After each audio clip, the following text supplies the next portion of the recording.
welcome back to the Pet Show, everybody. Do you know the difference between an emotional support animal and a service dog?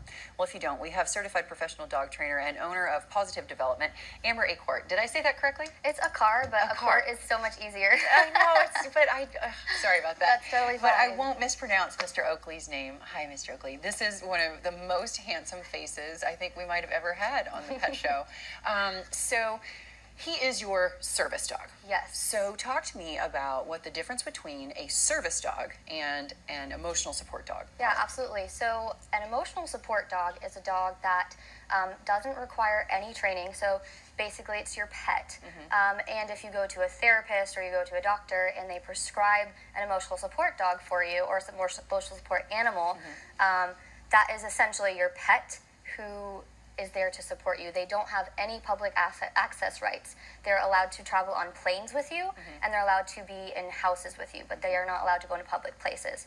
So the difference between an emotional support animal and a service animal is service animals have very, very intense training. A lot of work, money, and time goes into training these dogs, and they're task trained. So what that means is the dog is trained specifically to mitigate a handler's disability. So someone having seizures, diabetic alert dog, a guide dog.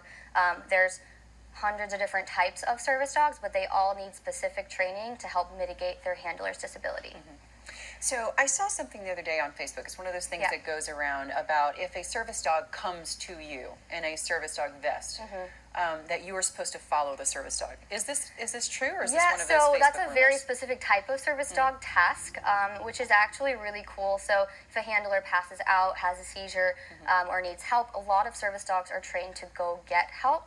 And so if you do have a service dog approach you, a dog in a vest comes up to you and tries to get your attention, I would recommend being like, hey, show me what's going on, and follow that dog, hopefully to their handler. Right, absolutely. So when we're discussing these tasks, so Oakley does what? So he is both a medical and psychiatric service dog.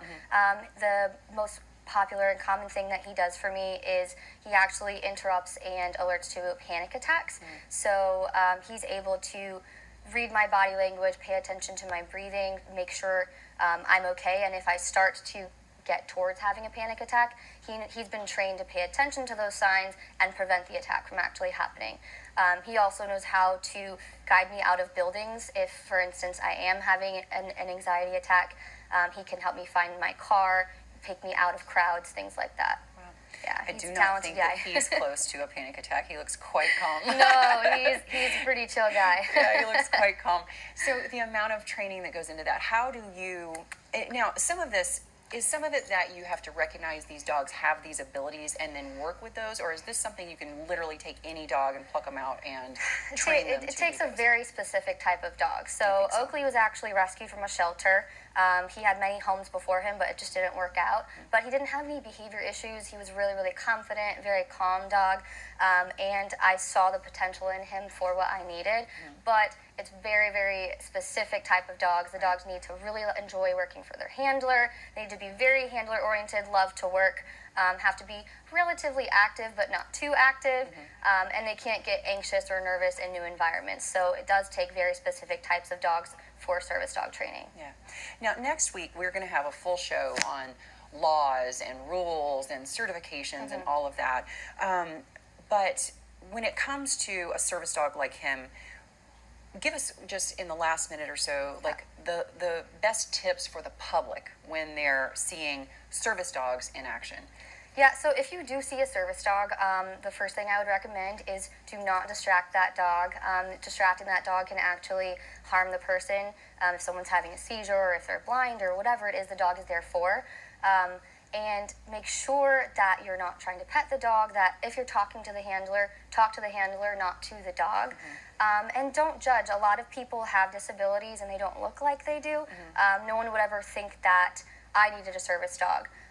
But if you see a dog with someone who doesn't look like they need a service dog, don't judge, be supportive, talk to the person, and you can ask, oh, what does your dog do?